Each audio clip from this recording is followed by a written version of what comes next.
श्री परमात्मने नमः। ओम श्री गुरुभ्यो नमः। ओम मातृशक्तये नमः। ओम असतो मा सद्गमय तमसो मा ज्योतिर्गमय मृत्योर्मामृतंगमय। ओम शांति शांति शांति।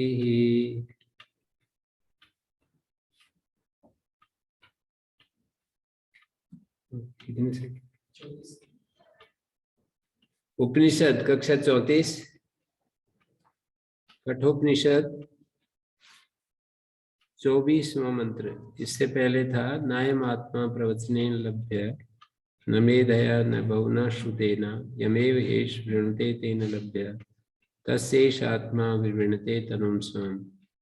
ये आत्मा बहुत प्रवचन करने से, बहुत मेधावी होने से, बहुत बहुश्रुत होने से, इन सब उपायों से नहीं प्राप्त होता।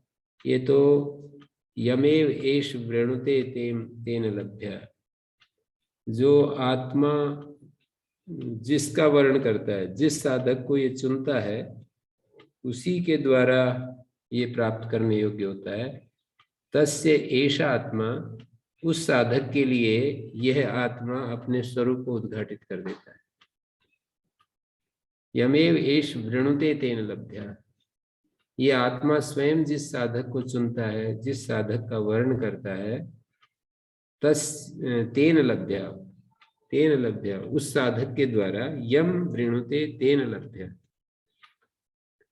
उस साधक के द्वारा प्राप्त करने योग्य होता है। स्वयं आत्मा जिसको चुन लेता है, तस्य एषा आत्मा, तस्य कृते, उसके लिए यह आत्मा अपने स्वरूप को उद्घाटित कर देता है। जिसका चुनाव करता है उसके लिए। तो यहाँ पर यह प्रश्न उठता है कि ये आत्मा किसी को भी चुनता है या इसमें कुछ व्यवस्था है? इसी बात को यहाँ आगे उत्तर में दिया जा रहा है कि नाविरतो दुश्चरिता न अशांतो न समाहिता न अशांत मानसो वापि प्रज्ञानेनम आपनुयात्। न दुश्चरितात् प्रतिषिद्धात् श्रुति स्मृति विहितात् पाप कर्मणो अविरतो अनुपरत।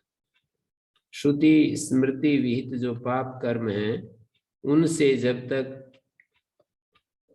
अनुपरत है कोई, न दुश्चरिता, दुश्चरितात् न अविरता दुश्चरितात्, कोई व्यक्ति दुश्चरित से अनुपरत है, श्रुति स्मृति विरुद्ध जो आचरण होता है, उस आचरण से, उस पाप कर्म से अविरत है। विरत मानी उससे हट जाना, अविरत अनुपरत, उपरत मानी हट जाना, अनुपरत, अविरत का अर्थ है अनुपरत। दुश्चरित से अनुपरत व्यक्ति जो है, उसके द्वारा ये आत्मा नहीं प्राप्त किया जा सकता। जिस व्यक्ति ने दुश्चरित से अपने आप को नहीं हटाया, दुश्चरित से अविरत है, अनुपरत है, दुश्चरित से हटा नहीं है, तो ऐसे व्यक्ति को ये आत्मा नहीं मिलता है। पहली कंडीशन बता दी। तो आत्मा को पाने के लिए दुश्चरित से पूरा का पूरा 100% हटना होता है। जब तक नहीं हटता है तो आत्मा नहीं मिलता है। दुश्चरित तो वही स्मृति, श्रुति स्मृति में जिस पाप का वर्णन किया है कि ये पाप है, ये पाप है, जैसे हिंसा पाप है, झूठ बोलना पाप है, और चोरी करना पाप है, अब्रह्मचर्य पाप है, माने लंपट होना, इंद्रियों का गुलाम होना पाप है, और वस्तु का और धन का, साधनों का दिखावे के लिए संग्रह करना पाप है। परिग्रह का मतलब है दिखावे के लिए संग्रह करना। हम एक तो वस्तु का उपयोग के लिए इकट्ठा करते हैं वस्तुओं को, एक वस्तु इसलिए करते हैं कि उससे हम दूसरों के सामने अपना बड़प्पन दिखाते हैं। अपने आप को विशेष साबित करते हैं कि हम आपसे विशेष हैं, हम सबसे विशेष हैं। अपने अहम को दूसरों के ऊपर थोपने के लिए, अपने अहम को सबके ऊपर रखने के लिए हम वस्तु का संग्रह करते हैं, पैसे का संग्रह करते हैं, व्यापार को बढ़ाते हैं और चीजें इकट्ठा करते हैं। व्यापार बढ़ाना कोई बुरी बात नहीं, पर इसके लिए कि मैं एक बड़ा आदमी बन जाऊं, तो ये योग मार्ग में ये दुश्चरित है। संसार के मार्ग में, धर्म के मार्ग में ठीक है, ज्यादा साधन होंगे तो वो पुण्य करेगा, यज्ञ याग आदि करेगा, दान देगा, वो एक पुण्य का रास्ता है, स्वर्ग प्राप्ति का रास्ता है। लेकिन यदि आत्मा को प्राप्त करने की बात है तो इस तरह से कोई भी दिखावे के लिए जो परिग्रह है वो सारा पाप कर्म है। फिर अशुद्धि पाप कर्म है, शौच। इसके विपरीत जो अशौच है, अशुद्धि पाप कर्म है। असंतुष्ट जो जीवन है आत्मा की दृष्टि से वो पापमय जीवन है। और तप के विपरीत जो आराम पसंद जीवन है वो आत्मा की उपलब्धि की दृष्टि से वो पापमय जीवन है।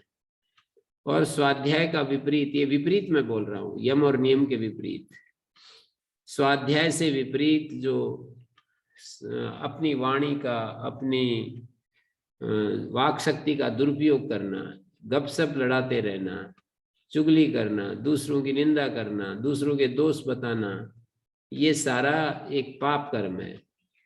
यदि हम स्वाध्याय करते हैं तो अपने मन को सारा का सारा अपना केंद्र स्वाध्याय चिंतन मनन में लगता है। नहीं तो फिर हम नहीं, ये सब नहीं करते तो हम यही सब करते हैं वाणी से, जो दोष कथन करना, दोष बताना, ये सब करते हैं। ऐसे ही ईश्वर परिधान की जगह अपने आप को ही, कोई ईश्वर को अपने आप को समर्पण न करके, ईश्वर की सत्ता को स्वीकार करके उसे समर्पण न करके अपने आप को ही गौरवान्वित अनुभव करते हैं, अपने बल पर हम यात्रा करते हैं। तो ऐसी परिस्थिति में ये मैंने कुछ बताए हैं।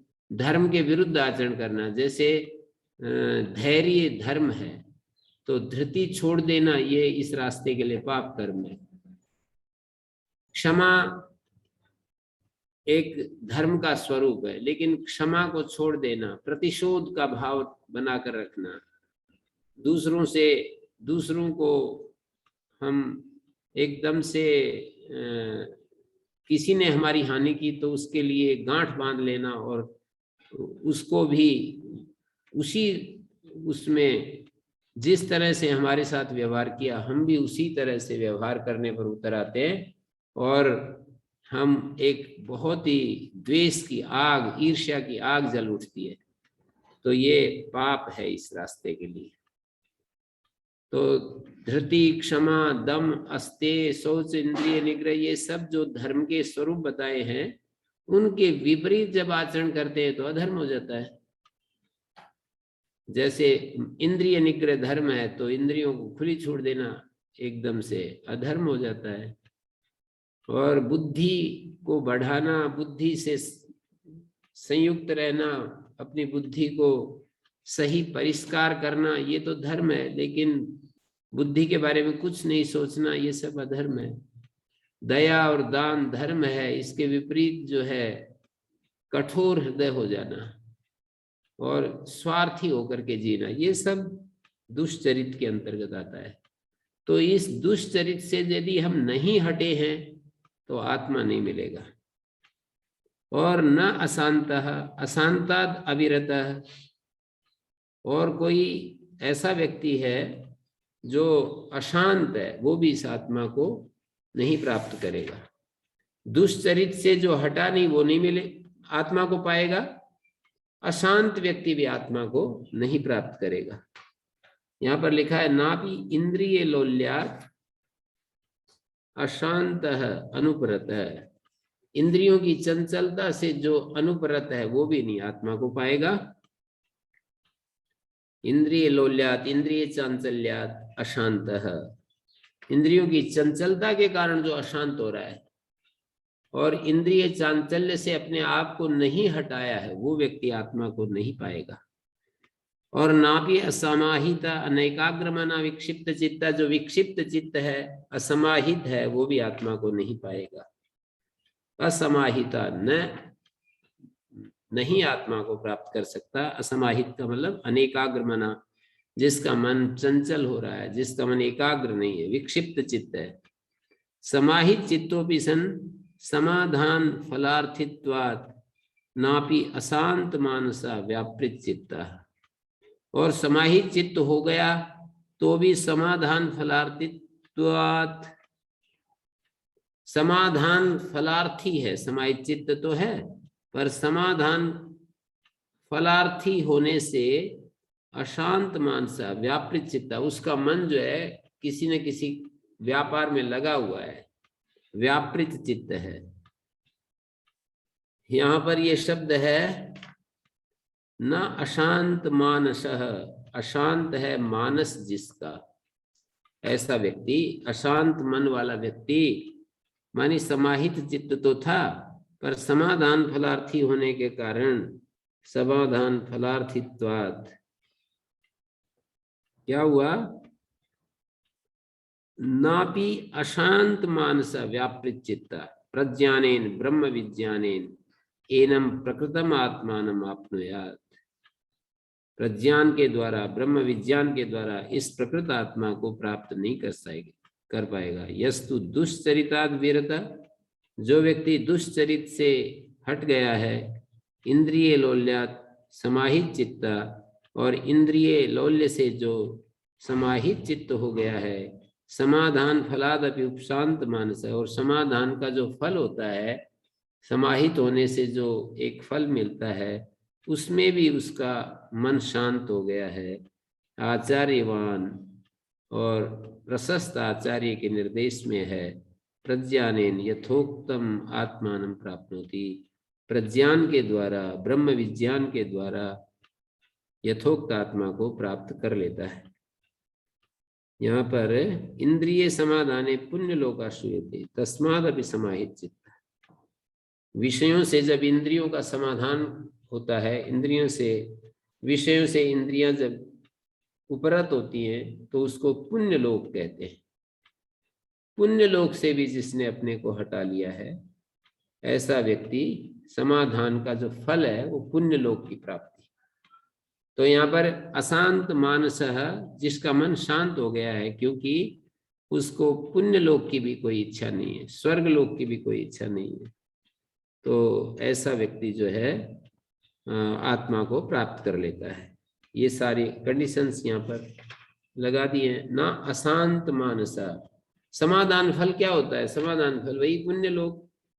तो विषयों से इंद्रियों का निरोध करते ही पुण्य लोक की प्राप्ति होती है। उससे भी जिसका मन हट गया है, वो भी नहीं चाहता है। यस्तु अनेवं भूता यस्य आत्मनो ब्रह्म क्षत्रे सर्वधर्म विधारके भी सर्वत्राण भूते उभे उदना असनम भवता स्याताम्। यस्य ब्रह्म च क्षत्रम च उभे भवता ओदना मृत्युर्यस्योपसेचनम क इत्था वेद यत्र स। यस्तु अनेवं भूता उक्त साधन संपन्नो न भवति स कथम वेद, ऐसा पूछ रहे हैं। यस्तु अनेवं भूता उक्त साधन संपन्नो न भवति, ऐसा व्यक्ति जो ऊपर साधन संपन्न होना चाहिए, उसको साधन से युक्त होना चाहिए, लेकिन ये साधन संपन्न नहीं होता है, वो कैसे आत्मा को जाने। यद ब्रह्म साधनवता विज्ञेयम, जो ब्रह्म साधनवान के द्वारा जानने योग्य है, उसके बारे में कुछ कह रहे हैं। यस्तु अनेवं भूता यस्य आत्मनो ब्रह्म क्षत्रे सर्वधर्म विधारके भी, जिस आत्मा के ब्रह्म और क्षत्र सर्वधर्म विधार के भी सर्वत्राण भूते उभे ओदने अशनम भवता, जिस आत्मा के यस्य आत्मना ब्रह्म क्षत्रे सर्वधर्म विधार के भी संपूर्ण धर्म को सर्वधर्म विधारकत्वम सर्वत्राणे हेतु सर्वत्राण भूते। सब धर्म को, संपूर्ण धर्म को धारण करने वाला ये सर्वत्राण में हेतु बन गया है। तो यस्य ब्रह्म च क्षत्रम च उभे भवता ओदना, ये दोनों ब्रह्म और क्षत्र, जिस आत्मा का ब्रह्म और क्षत्र जो कि सभी धर्म को विधारण करने वाले, सभी धर्मों को नियमित करने वाले, अनेवम भूता यस्य आत्मनो ब्रह्म क्षत्रे सर्वधर्म विधार के भी सर्वत्राण भूते उभे ओदनो अशनम भवता। ओदन का मतलब भोजन हो जाते हैं। जिस आत्मा के ब्रह्म और क्षत्र ओदन हो जाते हैं, उभे ओदन भवता असनम भवता, ये ब्रह्म और क्षत्र जिसके भोजन हो जाते हैं, जो ब्रह्म और क्षत्र सारे धर्म का धारण करने वाले हैं, सब सर्वस्व का नियंत्रण करने वाले हैं, सबकी रक्षा करने वाले हैं, ऐसे ब्रह्म और क्षत्र जिसके ओदन हो जाते हैं, जिस आत्मा के असन हो जाते हैं, ओदन हो जाते हैं। क्षत्रिय जाति, ब्रह्म माने ब्राह्मण जाति, तो ब्राह्मण जाति और क्षत्रिय जाति ये दोनों सब धर्मों को धारण करने वाले हैं, सबकी रक्षा करने वाले हैं, और ये दोनों भी जिसके ओदन हो जाते हैं, भोजन हो जाते हैं, जिस आत्मा के, इनको भी जो निगल जाता है। और मृत्यु यशुपसेचनम, और जो मृत्यु होता है, जो सबको खाने वाला मृत्यु, सबको निगल जाने वाला मृत्यु भी जिसका उपसेचन जैसा है, जैसे कि उसका भी मृत्यु जो इतना पावरफुल होता है, सबको निगल जाता है, वो भी जब हम भोजन करते हैं तो उसमें चटनी आदि जैसे साथ में होती है, भोजन स्थानीय भी नहीं है मृत्यु, उसको इतना, उसके सामने भोजन का भी, भोजन तो एक बड़ी चीज होती है, चटनी एक छोटी चीज होती है।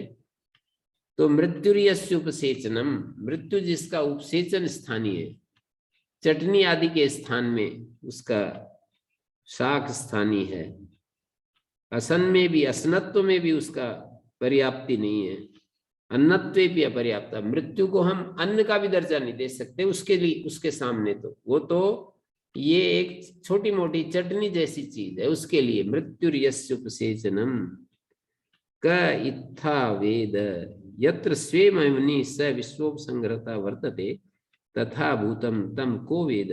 क इत्था वेद यत्र स अपनी महिमा में जो वो मौजूद है, यत्र स्वमहिमनि सो अत्ता वर्तते, वो अत्ता भक्षयिता, सर्वस्व का भक्षण करने वाला, मृत्यु का भी भक्षण, ब्रह्म और क्षत्र का भी जो अशन बना लेता है, ब्रह्म और क्षत्र को भी, जो ब्रह्म और क्षत्र सबको धारण करने वाली शक्तियां हैं।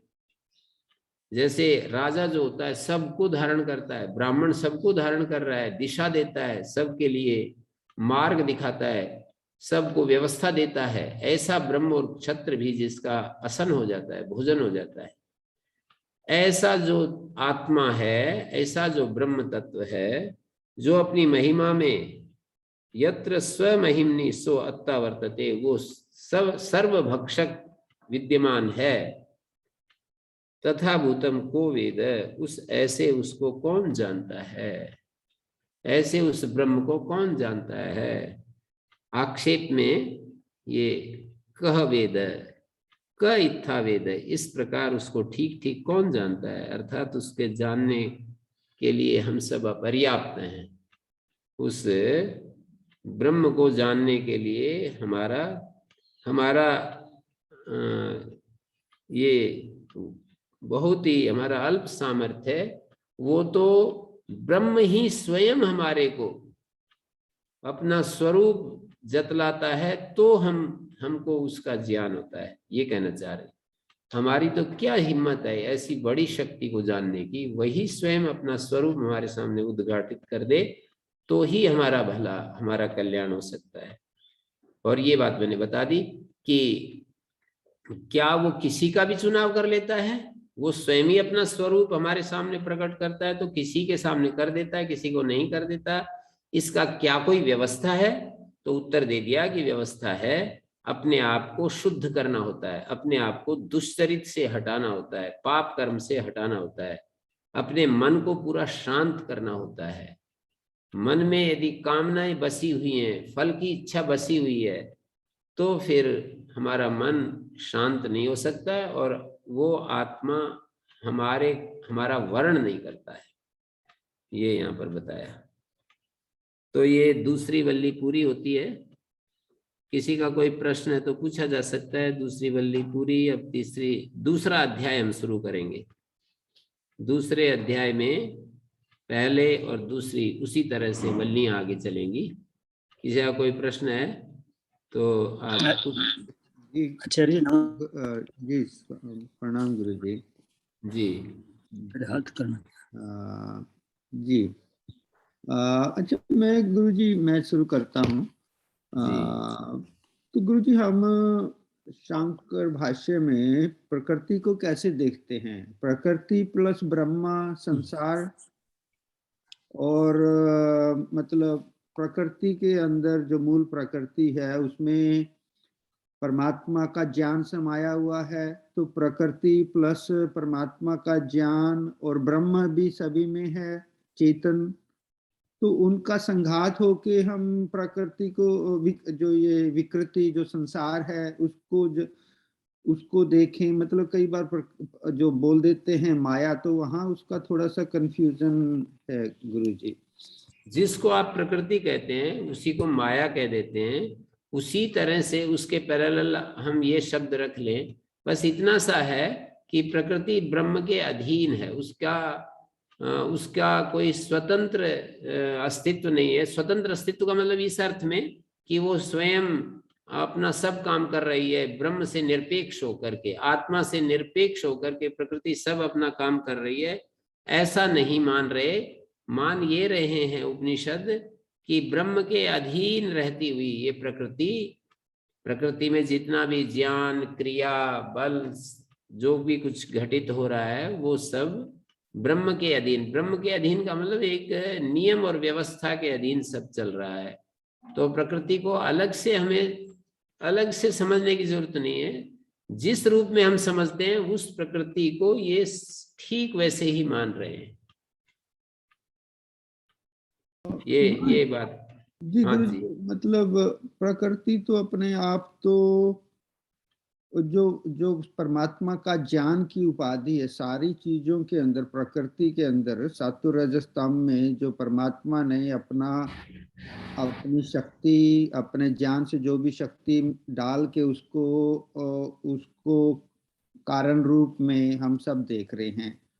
परमात्मा की उपाधि भी तो उसमें लगी हुई है ना गुरु जी। और ब्रह्म तत्व तो चेतन तत्व है, बस वो उसको प्रकाशित करता है, उसमें तो कोई ज्ञान तो डालता ही नहीं है, जिसके कारण चैतन्य जो है ना, चैतन्य केवल ब्रह्म की तरफ से चैतन्य आता है और प्रकृति में सारी व्यवस्था, सारे नियम वो उपस्थित हैं और वो चैतन्य के द्वारा वो प्रकाशित होते रहते हैं। ठीक है, इसमें क्या हमें समझने में तो कोई इसमें दिक्कत नहीं होनी चाहिए। चैतन्य की जरूरत होती है, जैसे कंप्यूटर चलाने के लिए बिजली की आवश्यकता होती है और कंप्यूटर में एक प्रोग्रामिंग है, जो भी उसमें हम प्रोग्राम फीड कर देते हैं वो उस तरह से काम करता है। तो ईश्वर नाम की जो शक्ति है, चैतन्य और प्रकृति, उन दोनों का समुदाय ईश्वर है। ईश्वर नाम की जो शक्ति है उसने प्रकृति में एक व्यवस्था, एक प्रोग्रामिंग डाल दी है और उस प्रोग्रामिंग के उद्घाटन के लिए चैतन्य की, बिजली की आवश्यकता होती है। जी तो उसी को हम ब्रह्म कहते हैं। जो बिजली स्थानीय चीज है उसको ब्रह्म कहते हैं। और कंप्यूटर में प्रोग्रामिंग मनुष्य करता है, यहाँ पर ईश्वर प्रोग्रामिंग करता है, इस प्रकृति में व्यवस्था करता है कि सूर्य से कितनी दूरी पर ये पृथ्वी किस एंगल पर रहनी चाहिए, कितनी स्पीड में घूमनी चाहिए। ये सारा जो प्रोग्रामिंग है ये ईश्वर के द्वारा की हुई है। और बिजली समझ लीजिए कि उसमें अपना काम कर रही है, जिससे कि वो जो प्रोग्रामिंग थी वो उद्घाटित होती रहती है। जी, तो सत्व रजस तमस जो प्रकृति है उसको भी मान रहे हैं ना जी यहाँ पे हम? हाँ जी, मान रहे हैं, बिल्कुल जी जी जी पूरा मान रहे हैं। जी, धन्यवाद जी। प्रद्युमन जी, आप अपने को अनम्यूट कर लें। नमस्ते स्वामी जी। जी, ये मोह और माया दो शब्द आते हैं बार बार, तो ये मोह को अविद्या या राग कहते हैं और माया के अलग अलग अर्थ आते हैं, दोनों को थोड़ा समझा दीजिए। मोह का मतलब होता है अज्ञान, अविवेक। मोह अविद्या, सांख्य में जो आपने, सांख्य योग शास्त्र में जो आपने अविद्या के रूप में एक शब्द से परिचित हुए होंगे, तो जो अविद्या है या अविवेक है वही मोह। मोह, मोह शब्द में पाणिनि ने अर्थ बताया मोह वैचित्य, मानी हम विवेक खो बैठते हैं, तो उसी का नाम मोह है। और माया जो है एक नेगेटिव अर्थ में भी बोला जाता है, पॉजिटिव अर्थ में। माया प्रकृति के लिए बोला जाता है, ज्ञान पूर्ण एक प्रज्ञा युक्त एक शक्ति का नाम भी माया है, वो तो पॉजिटिव अर्थ है। पर माया जो छल कपट के लिए भी माया शब्द का प्रयोग होता है। एक एक शब्द अनेक अर्थों में प्रचलित होते हैं, तो उसी तरह से हमें उनको प्रसंग के अनुसार प्रयोग करना होता है, समझना होता है। तो माया नेगेटिव अर्थ में भी होता है, जिसको छल कपट कहते हैं। एक जगह कहा है कि तेसाम एव एष व्रजो ब्रह्मलोका एसाम न जिम्हम अनृतम न माया। वहां पर प्रश्नोपनिषद में ये वाक्य आता है, उन्हीं को ये विरज ब्रह्मलोक, निर्मल ब्रह्मलोक मिलता है, जिनके अंदर जिम नहीं, कुटिलता नहीं, अनृत नहीं, माया नहीं। तो ये तो इसका नेगेटिव अर्थ है। और मायाम तु प्रकृतिम विद्यात माइनम तु महेश्वरम, ऐसा कहा है, वहां पॉजिटिव अर्थ है। माया तो प्रकृति समझो और माई जो है वो परमेश्वर समझो। स्पष्ट ही कहा है, मायाम तु प्रकृतिम विद्यात, माया प्रकृति है और जो मायावी है वो ईश्वर है। तो यहाँ मायावी शब्द जो है वो पॉजिटिव अर्थ में प्रयुक्त है। माया शब्द निरुक्त में, जहां कठिन शब्दों का संकलन किया है निघंटू नाम से, निरुक्त का भी जो मूल है निघंटू, वहां पर माया शुद्ध ज्ञान के लिए प्रयुक्त हुआ है, प्रज्ञा के लिए प्रयुक्त हुआ है। प्रज्ञा के बहुत सारे पर्यायवाची गिनाए हैं, उनमें एक माया शब्द भी है, तो वो पॉजिटिव अर्थ है। लेकिन जब उस ज्ञान का कोई व्यक्ति दुरुपयोग करता है और छल कपट के तरह से उसका उपयोग करता है, तो उस माया को नेगेटिव अर्थ में प्रयोग किया जाता है। मायावी जादूगर को भी कहते हैं, जैसे कि वो जी, हाँ जी जी, तो ये माया का, तो शंकर भाष्य में माया का उपयोग किसके लिए किया है? अभी इसके लिए किया है, छल कपट के लिए किया है कि ये संसार छल कपट है जो दिख रहा है? दोनों तरह से प्रसंग के अनुसार प्रयुक्त हुआ है। प्रश्नोपनिषद में जो माया शब्द का प्रयोग हुआ है वो छल कपट के लिए प्रयोग हुआ है। और मैंने जो श्लोक बोला, गीता का श्लोक, मायाम तु प्रकृति विद्यात, और दूसरी जगह ईश्वर मायोपाधिक है, ईश्वर माया उपाधि वाला है, वो पॉजिटिव अर्थ में प्रयोग किया है, छल कपट के लिए नहीं प्रयोग किया है। ईश्वर चैतन्य प्लस माया बराबर ईश्वर, चैतन्य और माया का जो संघात है उसको ईश्वर कहते हैं। यहाँ माया प्रज्ञा के अर्थ में आया है, विशुद्ध ज्ञान शक्ति, सर्वज्ञ ज्ञान शक्ति का नाम माया है, और चैतन्य के साथ सर्वज्ञ ज्ञान शक्ति मिली होती है तो उसको ईश्वर कहते हैं। ब्रह्म के साथ सर्वज्ञ जो ज्ञान शक्ति है वो जब मिलती है और कार्य करती है उसको ईश्वर कहते हैं। और ये प्रथम वल्ली में वैश्वानर शब्द आया है 7वें श्लोक में। प्रथम वल्ली में वैश्वानरः प्रविशत्य तिथिर ब्राह्मणो गृहान, तो यहाँ पर जो आया ये अग्नि के लिए उपयोग हुआ है। यहाँ पर भी वैश्वानरो प्रविशति ब्राह्मणों, वैश्वानर ब्राह्मण के लिए आया है, अग्नि के लिए। अग्नि के लिए तो इस तरह से कि वैश्वानर ब्राह्मण का संबंध अग्नि से विशेष रूप से होता है। वैश्वानर अग्नि रूप ये है ब्राह्मण, ऐसा कहना चाह रहे हैं, लाक्षणिक प्रयोग है। हाँ जी जी, धन्यवाद स्वामी जी मैत्री धन्यवाद। जी। नमस्ते आचार्य। ओम। तो कल की कक्षा में आपने शुरू में कहा कि उपनिषद को सुने, बहुत सुनना चाहिए, बहुत श्रुतेन, और कक्षा के अंत में आप एक श्लोक पढ़े, उसमें न बहुत श्रुतेन, अलग अलग, बहुत पढ़ने से बहुत सुनने से नहीं होगा काम। तो ये दोनों विरुद्ध, और थोड़ा तो इसके बारे में चर्चा कर सकते हैं। मतलब बहुत सुनना चाहिए, श्रवण मनन निधिध्यासन जो कहा गया है ना, अधिकारी होकर के बहुत सुनना चाहिए। अधिकारी होकर के ये कहा जाता है ना, 4 चीजें होती हैं अनुबंध चतुष्टय के रूप में। महर्षि दयानंद ने भी सत्यार्थ प्रकाश 9वें समोल्लास में आप जाकर के देखेंगे कि 4 अनुबंध चतुष्टय होते हैं, और फिर 4 क्रियाएं करनी होती हैं, उसके बाद श्रवण मनन निधिध्यासन साक्षात्कार आदि, ऐसा सब लिखा है, मुक्ति के साधन जहाँ वर्णन किए।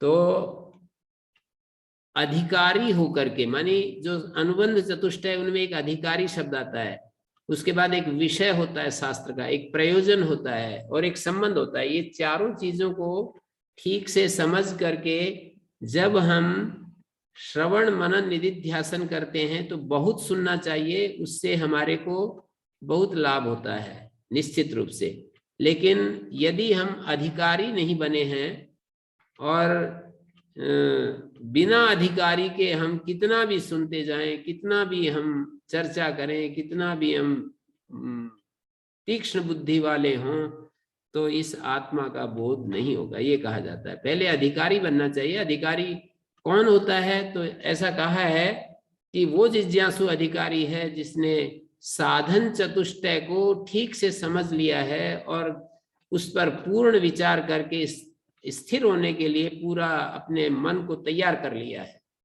मानी नित्यानित्य वस्तु विवेक को जानता है, और जो असत है, जो अनात्म है, उससे जिसने अपने मन को पूरा हटा लिया है, षट संपत्ति से युक्त है, समदम तितिक्षा उपरति श्रद्धा समाधान, और जिसमें मुमुक्षा है, संसार से इस दुख में जगत से छूटने की इच्छा है, ऐसा जो व्यक्ति होता है उसको अधिकारी कहते हैं। ये साधन चतुष्टय बोलते हैं।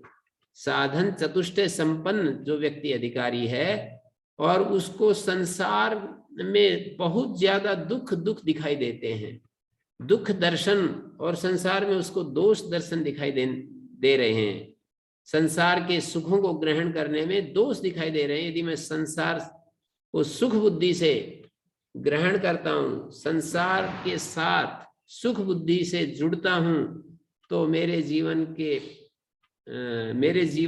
के विनाश के सिवाय और कुछ नहीं मुझे मिलेगा, मेरे जीवन के पतन के सिवाय मुझे कुछ हाथ नहीं लगेगा, ऐसा जिसको दिखने लगा।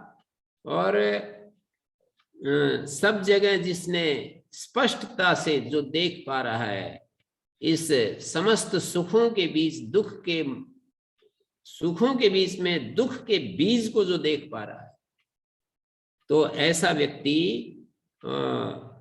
अधिकारी कहा जाता है। विवेक, वैराग्य, विवेक का मतलब नित्य क्या है अनित्य क्या है, इसका जिसको निश्चय हो गया है पूरा का पूरा, शास्त्र के बल से, गुरु के बल से, शास्त्र और गुरु के बल से जिसको निश्चय हो गया है कि भाई ये नित्य है, ये अनित्य है, और फिर अनित्य से पूर्ण विरक्त हो गया है, नचिकेता की तरह जिसकी बढ़ी हुई जिज्ञासा है और सुखों के लिए थोड़ा सा भी मन जिसका सुख लेने के लिए तैयार नहीं है, ऐसा व्यक्ति जो है वो अधिकारी होता है। और अधिकारी सुनेगा तो उसको अवश्य लाभ होगा। और निरंतर सुनना चाहिए उपनिषद को, दूसरे विषय नहीं उपनिषद को। लेकिन बिना अधिकारी सुनेगा तो उसके लिए ये श्लोक कहा है जो कल कक्षा के अंत में बात आई थी। अच्छा प्रश्न आपने किया। आचार्य जी, दूसरा इसी से कनेक्टेड है, जैसे आपने हम एक संतोष रहना, संतोष जैसे अपने आत्म स्वरूप में रहना, इसमें टारगेट तो वही है हमारा, मतलब तदा दृष्टि स्वरूप अवस्थानम, या वो जी। मुंडक के बाण जो है लक्ष्य को भेद गया, तो फिर वो ओम जब भी छूट गया उस स्थिति में रहना, तो एक वो एक है। अब दूसरा जो हमारे हम जिस परिस्थिति में रहते हैं वो भी दुख हमारे आजू बाजू में है, हम शरीर से दुख है, बहुत सारी चीजें हैं, तो ये दुख समझना, ये भी दुख होता ही रहता है। फिर वो ये दोनों भी कंट्रडिक्शन लगता है मुझे। शरीर के जो दुख हैं और वो बाकी जो भी उनका अनुभव यदि हम एकाग्र होकर के इस तरह से देखेंगे कि ये दुख शरीर में है, मुझ में नहीं है। मुझ में का मतलब आत्मा में। ये शरीर, ये जितना भी जो दिखाई देता है ना, वो आत्मा का हिस्सा नहीं होता है। दिखने वाली चीज क्षेत्रगत होती है, प्रकृतिगत होती है। ऐसे बोध के साथ यदि हम जीने लग जाएं तो इसका भी उपयोग हो जाएगा। और दुख आता है तो उसको तपस्या के भाव से लेंगे तो भी हमारा लाभ हो जाएगा। बृहदारण्यक में साफ साफ कहा है कि जो भी दुख आता है, बीमारी होती है, कोई शरीर में पीड़ा होती है, कष्ट बाधा होती है, उसको तपस्या के रूप में ग्रहण करना चाहिए कि ये मैं तप कर रहा हूं। कोई भी साफ साफ शास्त्रकार ने निर्देश दे दिया है कि जो भी हमारे को क्लेश मिलता है, शारीरिक बाधा मिलती है, रोग के कारण से जो हमें कष्ट होता है, उसको तपस्या के रूप में लेना चाहिए। तो ये शरीर में तो होंगे ही कष्ट, होंगे ही, जब तक इस शरीर का स्वभाव ही ऐसा है। उसको दो बातें करनी, एक तो तपस्या के रूप में ले सकते हैं, एक एकाग्र होकर के अपनी आत्मा को दृष्टा बनाकर ये शरीर में दुख हो रहा है उसको हमें देखना चाहिए। माने अपने से अलग जो दिखता है वो तो आत्मा का हिस्सा नहीं होता है, देखने वाले का हिस्सा नहीं होता है। ये बहुत ही लॉजिकल बात है, ये बहुत ही सही ज्ञान है, ठीक ज्ञान है, ये सत्य ज्ञान है कि जो दिखता है वो देखने वाले का हिस्सा नहीं होता है। तो हमारे को दुख दिखता है, भय दिखता है, इच्छा दिखती है, इन सब को अपने से अलग यदि दृश्यगत समझते हैं, क्षेत्रगत समझते हैं, तो हमारा काम बन गया है। बन गया है या बन रहा है, दोनों बात बोल सकता हूं। अच्छा, लास्ट प्रश्न, उपासना करते समय बैठ के थोड़ा थक जाए तो हम शवासन में भी कर सकते उपासना? हाँ, उसमें भी कर सकते हैं। उसमें एक दिक्कत ये होती है कि वो हमारे को नींद आ जाती है, तो नींद जब खुले तो फिर शवासन में शुरू कर दो, तो कोई बात नहीं है। वो तो मानी मन की एकाग्रता जिस साधन में, यदि हम पद्मासन में बैठते हैं तो उसमें ज्यादा सुविधा है, सिद्धासन में बैठते हैं तो एकाग्रता के लिए अधिक सुविधा है। अब हमारा शरीर वृद्ध हो जाते हैं, कभी कभी हमारे को हमारा ऐसा साथ नहीं देता है। वैसे तो सब चीजें अभ्यास करने से बढ़ती हैं। मैंने एक व्यक्ति को देखा बिल्कुल अपनी आंखों से, वो मतलब मैंने बैठे हुए नहीं देखा, पर उस व्यक्ति से मैं मिल करके आया और उन्होंने स्वयं बताया कि मुझे कोई दिक्कत नहीं होती, 12-14 घंटे में आराम से एक ही आसन पर बैठा रहता हूँ। एक ही आसन पर बिना हिले 12-14 घंटे से बैठा रहता हूँ, मुझे क्या दिक्कत है, कोई परेशानी मुझे नहीं होती। अभ्यास का कारण, अभ्यास मतलब। हाँ, तो ये तो अभ्यास है। फिर इसका अभ्यास किसी को नहीं है तो ऐसा नहीं है कि आत्मा को हम जान ही नहीं सकते बिना आसन लगाए। यानी आत्मा के लिए जिज्ञासा जरूरी है, आत्मा के लिए वैराग्य ज्यादा जरूरी है। संसार से, दुखों से, दुख दर्शन, संसार में दुख दर्शन आवश्यक है। नित्यानित्य वस्तु विवेक चाहिए। आसन तो इनमें अधिकारी बनने के लिए, यहाँ तो कहीं ऐसा कोई प्रयोग नहीं किया। मतलब विवेक, वैराग्य, षट् संपत्ति, मुमुक्षा, ये साधन बताए हैं आत्मबोध के लिए, आत्मज्ञान के लिए।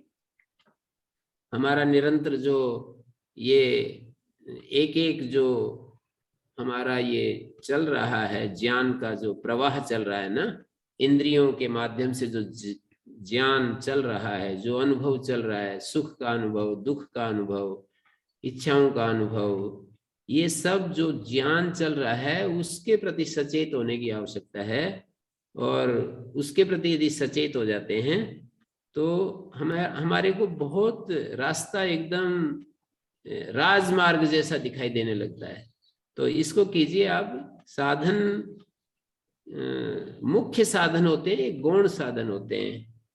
प्रारंभ में वो आसन की भी जरूरत है तो ठीक है, उसकी पर कोई नहीं कर सकता है तो दूसरे विकल्प हैं, आप देख करके भी कर सकते हैं, उसमें कोई बात नहीं। शांत होकर के अपने स्वयं दृष्टा बन करके समस्त दृश्य को अपने सामने देखिए। जो कुछ विचार आते हैं उनको भी दृश्य की तरह देखिए। जैसे एक उड़ते हुए पक्षी को देखते हैं ऐसे उन विचारों को देखिए। कोई दुख आता है, शरीर में पीड़ा होती है, उसको भी अपने से भिन्न देखिए। और कोई सुख आता है तो भी उसको अपने से भिन्न देखिए। भोजन करते समय कुछ अच्छा लगता है तो उसको भी अपने आत्मा से भिन्न देखिए। सब चीजों को यदि हम अपनी आत्मा के सामने दृश्य की तरह देखने लग जाते हैं तो हमारा रास्ता बहुत ही निरापद हो जाता है। धन्यवाद। जी श्री जी।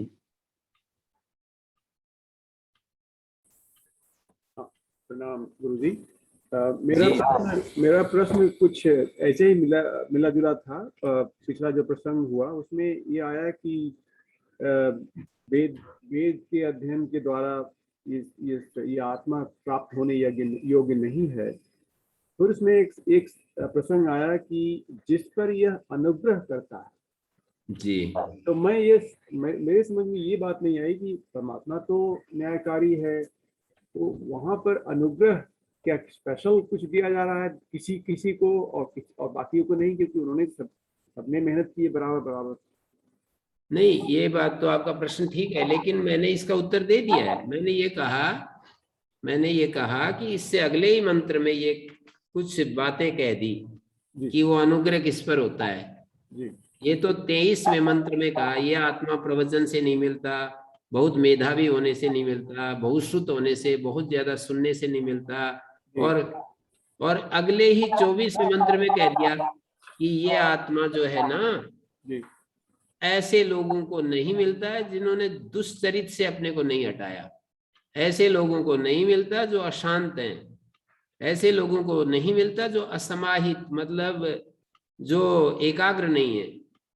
ऐसे लोग जो अशांत मानस है, जिनका मन अशांत है, फल को प्राप्त करने के लिए समाहित तो हो गए, समाहित से भी फल लेना चाहते हैं, तो वो उनका मन थोड़ा उसमें चंचलता है कि उनको समाहित होने के बाद भी फल की इच्छा होने के कारण उनको अशांति है। तो अशांत मानस है, क्योंकि इंद्रियों को निरोध करते ही हमारे भीतर एक बहुत बड़ी एक स्थिति पैदा होती है जिसको कहते हैं समाधान से, जो है समाहित चित्त होने से हमें एक स्वाभाविक रूप से हमें उसको कहना चाहिए, स्वाभाविक रूप से हमें फल की इच्छा हो जाती है, शांति हमारे मन में आ जाती है, हमारे अस्तित्व में आ जाती है। तो न अशांत मानसो, फल की इच्छा को लेकर भी मन जिसका उद्विग्न नहीं, ऐसे व्यक्ति को वो आत्मा मिलता है प्रज्ञानेनम आपनुयात, ब्रह्म विज्ञान के द्वारा इस आत्मा को नहीं प्राप्त कर सकता है। परमात्मा का अनुग्रह उसी पर होता है जिसने अपने को शुद्ध कर लिया है, अपने को साफ कर लिया है, स्वच्छ कर लिया है, मन बुद्धि इंद्रियों को स्वच्छ कर लिया है। तो पात्र बनना तो हमारे ऊपर है, वर्ण करना आप परमात्मा का पीछे उसका, मानी इन मंत्रों से ये बात आ रही है कि हमें पात्र बनाना होगा। फिर जब भी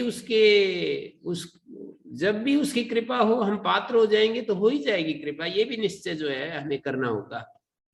इस बारे में दूसरी जगह जो आश्वासन दिए गए हैं गीता उपनिषद में, तो उस निश्चय को साथ में रखना होगा कि यदि हमने अपने को शुद्ध कर लिया, यदि हम पात्र हो गए, तो अपात्र के ऊपर तो कृपा नहीं होती है, अनुग्रह नहीं होता है। ये पक्का समझने की बात है। तो हमें पात्र बनना है। पात्र बनने का अर्थ होता है अपने को शुद्ध करना, राग द्वेष आदि को मिटाना, और यम नियम आदि का पालन जो करना होता है वो पात्र बनने की दिशा में ही होता है। जो व्यवहार दशा में हमें मन यम और नियम का जो पालन है वो अपने को पात्र बनाने की एक प्रक्रिया है। अपने राग द्वेष को देखना कि कहाँ मेरा राग है, कहाँ द्वेष है, कहाँ मेरे विकार सक्रिय हैं, उन सब को देख पाना अपनी आंखों से, खुली आंखों से, और उनको अपने अंदर से साफ करना, ज्ञान के साबुन से साफ करना। जैसे वस्त्र को गंदा देखते हैं तो हम साफ करते हैं, कहीं हमारे बहुत कीमती हमारी कोई हमारा वस्त्र हो और उसमें कोई दाग लग जाए तो हम साधन पेट्रोल लेते हैं और कुछ लेते हैं, उसको हटाने की कोशिश करते हैं। तो इस तरह से मानिए हम साधन का उपयोग करते हैं। तो अपने आप को देख पाना, अपने विकारों को देख पाना, देखना पहला कदम है इस शुद्धि का। यदि हम अपने विकारों को देखने लग जाते हैं तो शुद्धि की प्रक्रिया शुरू हो जाती है।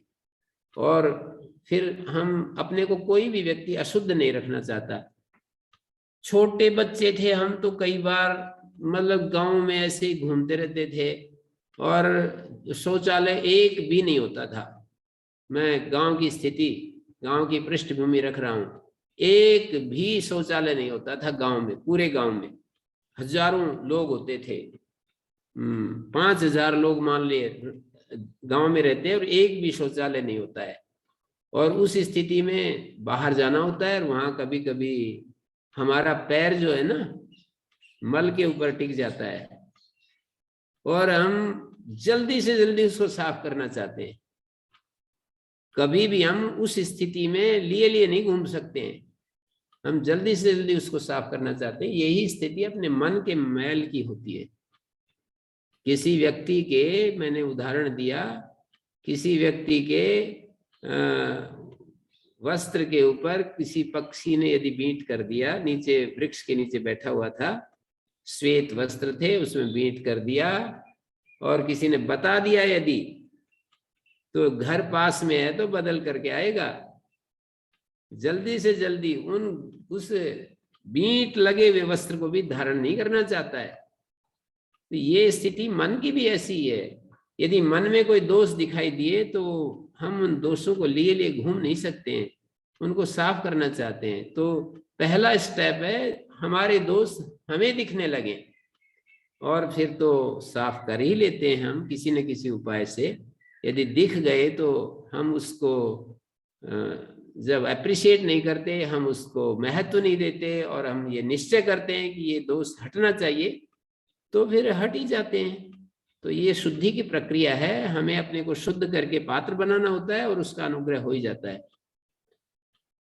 तो इसको तो हमें बिल्कुल, ये उत्तर महर्षि दयानंद ने भी उत्तर दिया था। स्वामी श्रद्धानंद जी बरेली में जब महर्षि दयानंद का वहां पर पहली बार वहां पर आना हुआ तो उनके पिताश्री ने, वो SHO थे, दरोगा थे, उन्होंने, उनकी ड्यूटी लगी हुई थी, उन्होंने अपने बेटे को बताया कि मुंशी राम उनका नाम था, कि एक पंडित दयानंद आए हैं, वो बड़े, उनकी युक्तियां मुझे बड़ी अकाट्य लगी, बहुत अच्छे हैं, ऐसे ऐसे प्रशंसा की। तो स्वामी श्रद्धानंद जी उनको प्रवचन सुनने के लिए, मुंशी राम उस समय होते थे, वो प्रवचन सुनने के लिए पहुंच गए। तो उनको बहुत ही विशेष लगा, तो अगले दिन तैयारी करके उनसे मिलने के लिए उपस्थित हुए। तो वो 5 मिनट बात की, वो चुप हो गए। फिर लिखते हैं, उन्होंने अपनी कथा लिखी है, कल्याण मार्ग का पथिक पुस्तक लिखी है। तो वो कहते हैं कि मैं पूरी तैयारी करके और मैं अगले दिन उपस्थित हुआ। मतलब ये तीसरा दिन है। पहले दिन तो कुछ नहीं पूछा, दूसरे दिन प्रश्न किए, फिर उनको चुप कर दिया, फिर तीसरे दिन बहुत तैयारी के साथ है कि इस बार तो कोई उत्तर ही नहीं बनेगा, और उन्होंने 5 मिनट में फिर चुप कर दिया। तो उन्होंने कहा स्वामी श्रद्धानंद जी ने कि आपने चुप तो मुझे कर दिया, पर मेरी श्रद्धा अभी नहीं हो रही है। आपने जिस आत्मा के बारे में कहा, जिस परमेश्वर के बारे में जो बताया, मैं चुप हो गया हूं, मेरी श्रद्धा नहीं हो रही है। तो यही मंत्र उन्होंने बोला है, कहा देखो मैंने कब प्रतिज्ञा की थी कि मैं तुम्हारी श्रद्धा करवा दूंगा। ये तो युक्ति की बात थी, आपने प्रश्न किए, मैंने उत्तर दिए। और अगला वाक्य बोला उन्होंने, श्रद्धा तो तब होगी जब वो प्यारा प्रभु तुम्हें स्वयं श्रद्धालु बना लेगा। तो वो स्वयं हमें श्रद्धालु बना लेता है। जब हम उसके हो जाते हैं तो धीरे धीरे वो स्वयं हमारे अंदर वो ज्ञान डाल देता है। गीता भरी पड़ी है, ज्ञानेन्तु तदज्ञानम येषाम नाशितम आत्मना तेषाम आदित्यवत् ज्ञानम प्रकाशयति तत्परम। जो ज्ञान से अज्ञान जब नष्ट हो जाता है तो आदित्य की तरह उनका ज्ञान उस परम को प्रकाशित कर देता है। तो इस तरह के बहुत सारे प्रसंग हैं, गीता भरी बड़ी ऐसे आश्वासन दिए हैं। तेषाम अहम समुद्धरता मृत्यु संसार सागरात भवामी न चिरात पार्थ मयि आवेशित चेतसाम। मैं उन लोगों का संसार सागर से शीघ्र उद्धार कर देता हूं जिन्होंने अपना मन मुझ में लगा दिया है। तेषाम अहम समुद्धरता, मैं उनका समुद्धार करने वाला, डूबते हुओं को पकड़ करके बाहर कर देता हूं इस संसार सागर से। मृत्यु संसार सागरात भवामी न चिरात पार्थ, हे पार्थ शीघ्र मैं उनको निकाल देता हूं। मयि आवेशित चेतसाम, जिन्होंने अपना मन मुझ में लगा दिया है। मयि आवेशित चेतसाम कहा है।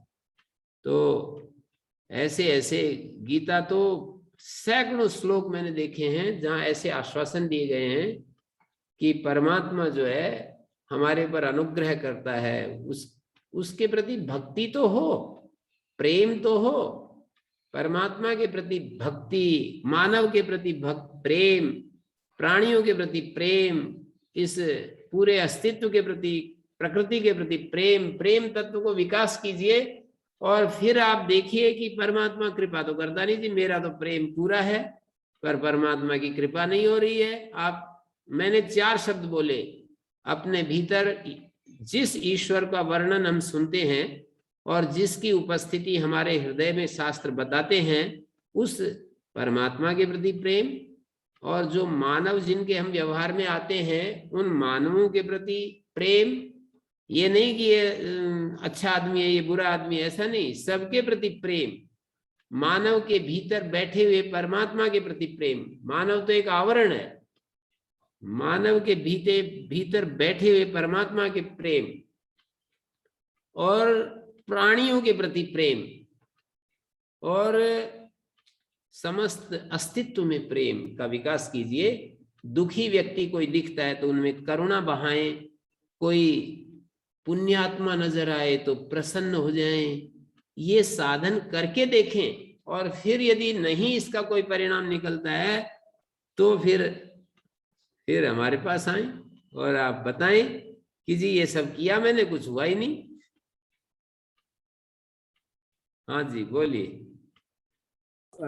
एक फॉलो अप क्वेश्चन था शेखर जी कि ये जो 25वां मंत्र जो था, ये इसका अर्थ कुछ समझ में नहीं आया कि अभी बता रहे हैं कि साधक ऐसा है, ऐसा होना चाहिए। ये यूं कह रहे हैं, मैं बता देता हूं कि जो इसमें ये बतलाया है, जो परमात्मा का स्वरूप बताया है, इतना सशक्त रूप बता दिया उसका, इतना महान रूप बता दिया। हम उस ऐसे महान परमात्मा को कैसे हम जान सकते हैं, ऐसे दिखा दिया कि जो सबको खा जाता है, मृत्यु को भी निगल जाता है, ब्रह्म और छत्र जो सबको नियमित करते हैं, सबके नियंत्रक हैं इस समाज में। आप देखिए जो विद्वान लोग हैं, तपस्वी लोग हैं, स्वामी दयानंद जैसे, आचार्य शंकर जैसे लोग, गौतम बुद्ध जैसे लोग, श्री अरविंद जैसे लोग, ऐसे लोग जिन्होंने अपने जीवन को तपा दिया है बिल्कुल, ऐसे व्यक्तियों को ब्राह्मण कहते हैं।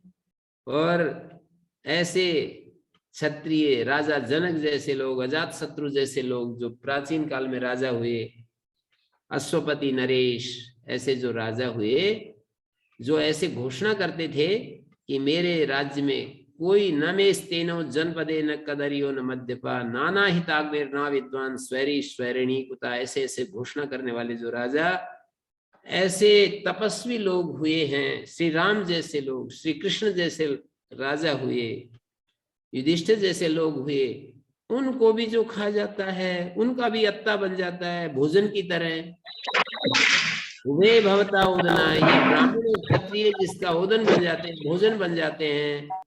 मृत्यु यस्य उपसेचनम, और मृत्यु तो इतनी शक्तिशाली है, किसी को छोड़ता नहीं, पर मृत्यु भी उसके लिए भोजन स्थानी भी नहीं है। भोजन स्थानी तो क्या, वो तो केवल चटनी जैसी चीज है ब्रह्म के लिए। तो कई था वेद यत्र सा, वो अपनी महिमा में विद्यमान जो परमात्मा है, स्वे महिमनी, कौन उसको ऐसे जानेगा, अर्थात नहीं जान सकते हैं। ऐसा जो परमात्मा जो अपनी महिमा में विद्यमान होता हुआ सबका अत्ता हो जाता है, ऐसे उस परमेश्वर को कौन जानेगा, नहीं जान सकते।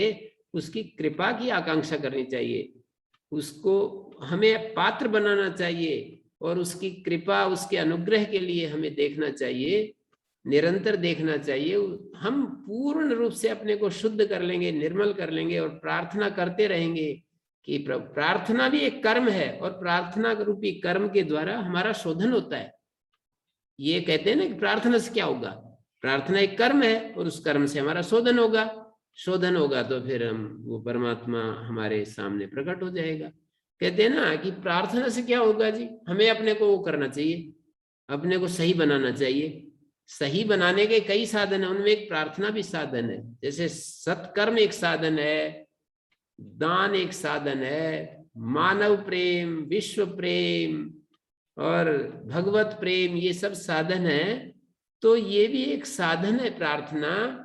हम उससे प्रार्थना करें, बार बार करें, प्रभु आप ही मुझे कृपा करो, मेरा तो कुछ सामर्थ्य नहीं है। दीनहीन बनकर प्रार्थना करें, प्रभु मैंने तो मेरे को न योग है, न यज्ञ है, न दान है, न तप है, मेरे पास कुछ नहीं है, केवल मैं आपको चाहता हूँ। मेरी इतनी सी मेरी चाह है कि मैं आपको चाहता हूँ, आप ही मुझे अब दर्शन दीजिए, आप ही मुझे अपना अनुभव कराइए। ऐसे बार बार प्रार्थना करेंगे तो ये कर्म है। प्रार्थना रूपी कर्म से प्रतिबंधक हटते हैं। जो प्रतिबंधक अभी हमारे सामने, अज्ञान जो सामने आया हुआ है, जिसके कारण से हमें अनुभव नहीं होता, उसका अनुभव हो जाएगा धीरे धीरे।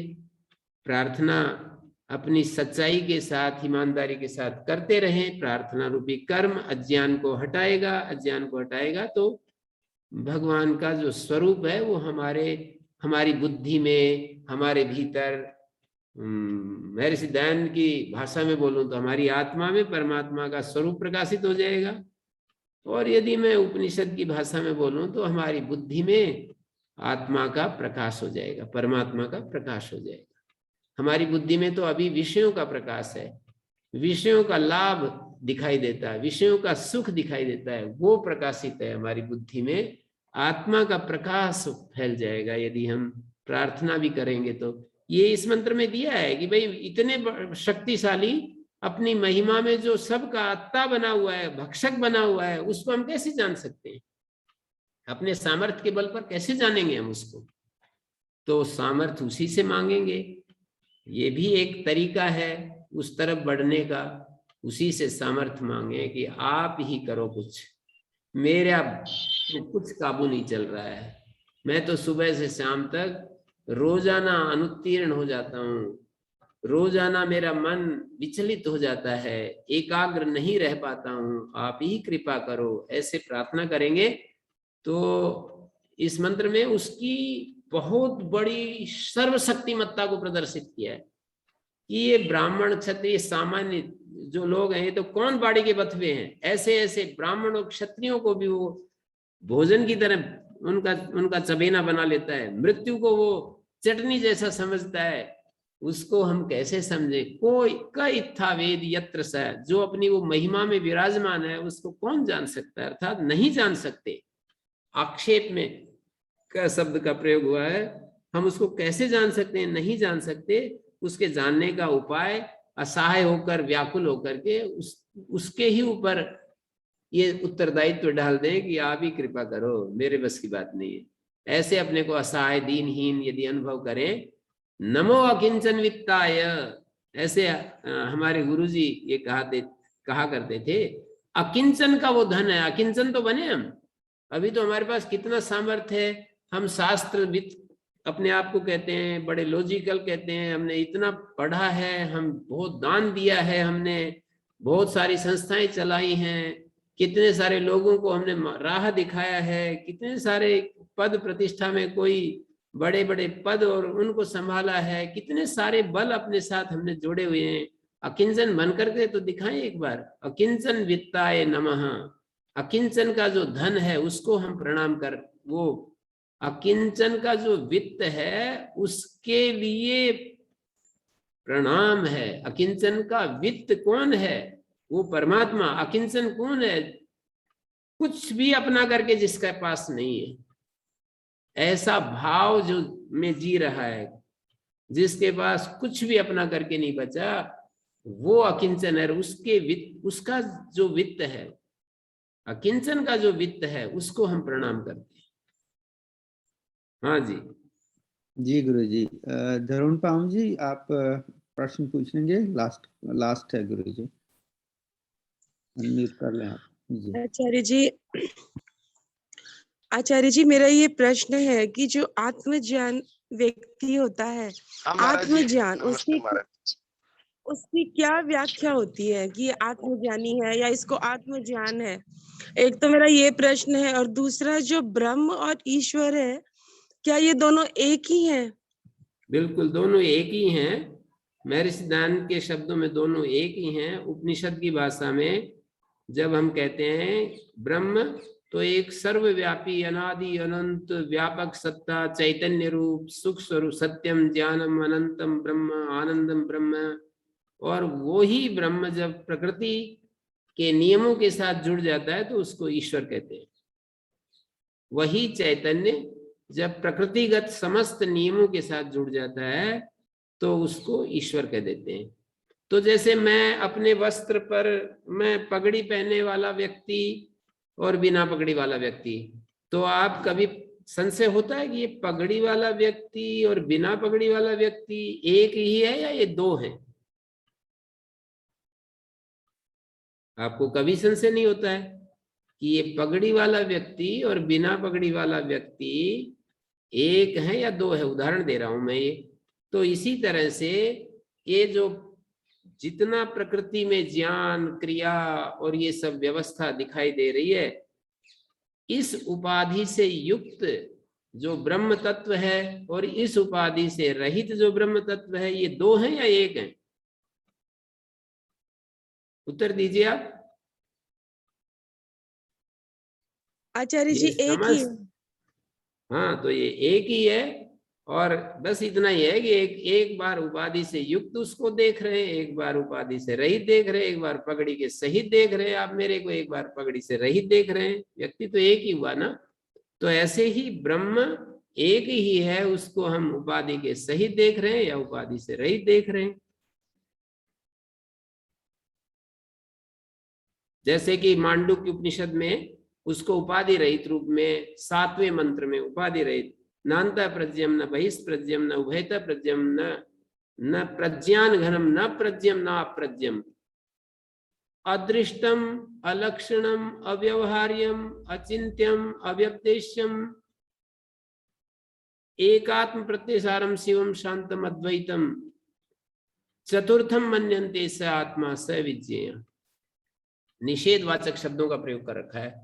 बृहदारण्यक उपनिषद में कितने सारे निषेधवाचक, अस्थूलम अनणु अरहस्वम अतमा, निषेधवाचक शब्दों, नेति नेति निषेधवाचक शब्दों से उसको समझाया है कि ये भी नहीं, ये भी नहीं, ये भी नहीं, ये भी नहीं, सारे निषेध करके और उसके शुद्धतम रूप। और फिर दूसरी तरफ उपाधि युक्त बताएंगे तो क्या कहेंगे? सर्वम खलु इदम ब्रह्म, सर्वम ब्रह्म, ओंकार इदम सर्वम, इदम सर्वम, ये सब जो दिखाई दे रहा है ना, ये ब्रह्म ही है। तो जब हम कहते हैं कि इदम सर्वम ब्रह्म, तो ये उपाधि के साथ कह दिया। जब उपाधि को हटा करके बताना चाहते हैं तो कहेंगे कि भाई इसको भी हटाओ, इसको भी हटाओ, पंचभूतों को हटाओ, प्राण इंद्रियों को हटाओ, मन को हटाओ।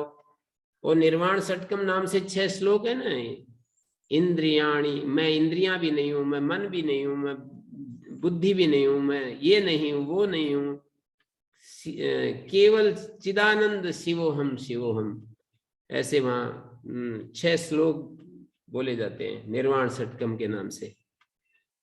तो ये इसकी बात है। और आत्मज्ञानी क्या है, ये तो आत्मज्ञानी क्या है, ये तो आप ये समझ लीजिए कि जैसे भगवान इस अस्तित्व में है, ऐसे इस पिंड के अंदर, इस देह के अंदर, इस व्यष्टि देह के अंदर ऐसा ही उसका जीवन मुक्त समझ लीजिए, जिसके ऊपर प्रकृति का कोई बंधन नहीं है, कभी जो दुखी नहीं होता है, कभी पराधीन अपने को महसूस नहीं करता, कभी जो स्वराट पद से नीचे नहीं आता है, कभी भी जो समता जिसकी भग्न नहीं होती है, कभी भी जो अपने तत्व से च्युत नहीं होता है, ये सारे लक्षण हमेशा अपनी परम शांति में रहता है, प्रपंच के बीच में पूर्ण प्रज्ञ बना रहता है।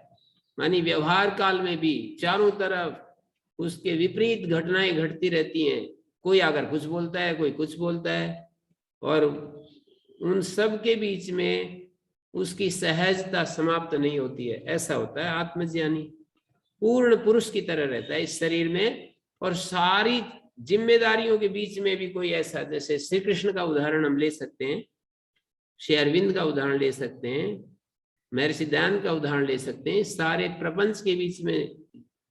तो आप यूं कहेगी अभी तो कोई दिखाई नहीं देता, ऐसा जो है ना, इन लक्षणों वाला अभी तो कोई दिखाई नहीं देता।